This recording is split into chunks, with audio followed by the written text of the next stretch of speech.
ஓம் கால பைரவாய் நம, ஓம் காளிகாயை நமக.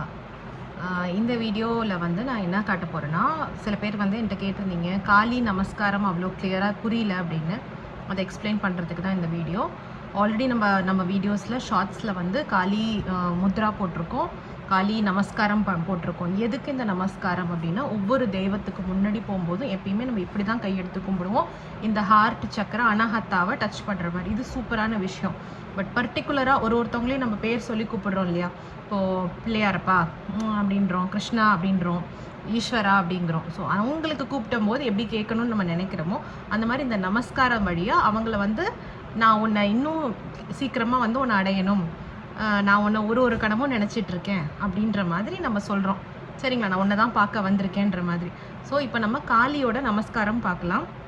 ஆல்ரெடி நான் ஷார்ட்ஸில் போட்டிருப்பேன், அது கிளியராக இல்லைன்னு சொன்னீங்க, அதனால நான் காட்டுறேன். ரொம்ப ஈஸி தான். ஸோ கை இப்படி வச்சுக்கோங்க, இப்படி வச்சுட்டு இப்படி ஃபுல்லாத்தையும் கிளாஸ் பண்ணிக்கோங்க. இப்படி ஃபுல்லாக பண்ணிவிட்டு இப்போ நம்ம என்ன பண்ண போகிறோம்னா, இந்த நடுவிரல் இருக்கு இல்லையா, இந்த நடுவிரல் மட்டும் தான் தூக்க போகிறோம். இந்த நடுவிரல் தூக்கும் போதே இந்த ஆள்காட்டியும் தூக்கிடும், பட் அது பிரச்சனை இல்லை. நடுவிரல் மட்டும் தான் நம்ம தூக்க போகிறோம். இதை தூக்கி முடிச்சுட்டு இந்த மோதிர விரல் இருக்கு இல்லையா, பெரிய திக்கான மோதிரம் போட்டிருக்கீங்கன்னா அது இப்போதைக்கு கழட்டி வச்சுக்கோங்க. நானும் அப்படி தான் ஒன்று கழட்டி வச்சுருக்கேன், ஏன்னா அது இந்த இடத்துல குத்துச்சு.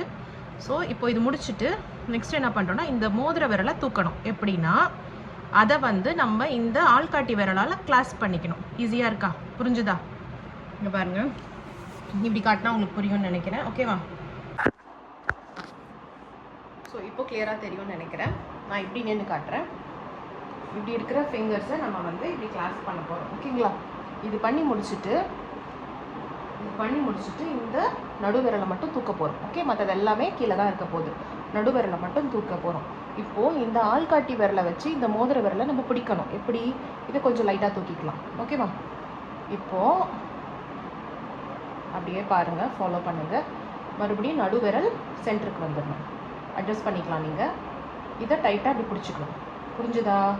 இதை என்ன பண்ண போகிறோம்னு கேட்டிங்கன்னா நான் கடைசியாக சொல்கிறேன். இப்போ ஒரு பொசிஷன் பார்த்துக்கலாம். சுண்டு விரல் பாருங்கள் எங்கே இருக்குது, கீழே ஒட்டிக்கிட்டு இருக்கு. மோதிர விரல் கொஞ்சம் மேலே இருக்குது. ஓகேவா? அந்த மோதிர விரலை இப்படி லாக் பண்ணிக்கிட்டோம். கரெக்டாக? ஓகே, இது ஒரு லாக் மாதிரி ஆயிடுச்சு. இப்போது நடுவிரல் மட்டும் இப்படி தூக்கிட்டு இருக்கு. ஓகேங்களா? விரிஞ்சிருக்கிற பூ மாதிரி உங்களுக்கு தெரியுதா? ஓகே. இப்போது இந்த கட்டை விரல் இருக்கு இல்லையா, இதை வச்சு இந்த மோதிர விரலோட பேஸ், ரிங் ஃபிங்கர் இருக்குல்ல, இந்த மோதிர விரலோட பேஸில் நீங்கள் தொடணும். ஓகேவா? புரிஞ்சுதா? இவ்வளோ தான். இப்போது மற்றது எல்லாமே கீழே தான் இருக்கும். இதுதான் வந்து காளிக்கு சொல்கிற நமஸ்காரம்.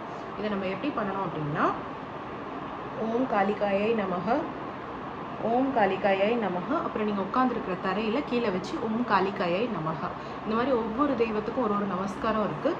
யார் யாரோட நமஸ்காரத்தை நீங்கள் கற்றுக்கணும்னு நினைக்கிறீங்களோ எனக்கு கமெண்ட் பண்ணுங்கள். இது இனிஷியலாக வந்து கஷ்டமாக தான் இருக்கும் பார்க்குறதுக்கு, பட் பழக உங்களுக்கு அது ஈஸியாகிடும். ஸோ இந்த முத்ரை, இந்த நமஸ்காரம், தியானம், ஜபம், இது எல்லாமே நம்ம உடம்புல வந்து ஒரு டைப் ஆஃப் வந்து ரியாக்ஷன்ஸ் உண்டாக்கி நம்மளை இன்னும் வந்து என்லைட்டன் பண்ணிவிடும். இது எல்லாத்துலேயும் வந்து நீங்கள் ஒரு விஷயம் வந்து நீங்கள் உள்ளே வந்து நடக்கிற சேஞ்சஸை நீங்கள் ஃபீல் பண்ணலாம். கண்டிப்பாக இன்னொரு வாட்டி காளி முத்ரா ஃபைனலாக பார்த்துடலாம் ஃபாஸ்ட்டாக.